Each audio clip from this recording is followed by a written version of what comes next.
Active studying strategies.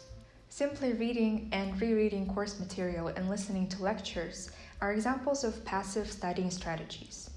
Active studying strategies involve engaging with the ideas in the material on a deeper level, such as putting information in your own words, finding relationships between ideas, and populating the concepts with examples. Passive studying may be tempting, as it is much easier, and it can also create a false confidence of understanding the material.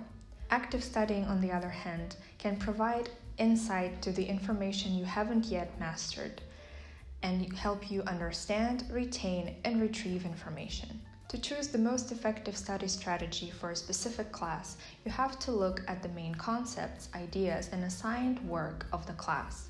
Then you can choose and incorporate some of these strategies into your study routine. First is to rewrite and organize notes, add graphs, pictures, create concept maps, and try to find connections between ideas.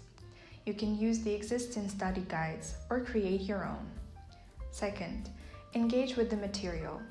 Write down or draw out everything you remember from the material.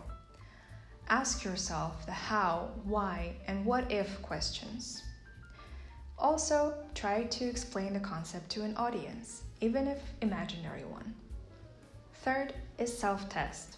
Create and use flashcards with key names, formulas, and dates. Test yourself with practice tests. Consider what the instructor may ask and make up your own test questions. And last, engage with your peers. Create a study group or find a study partner to collaborate with. If you're experiencing some troubles with understanding the material, you can also contact your instructor during office hours and, of course, contact your advisor.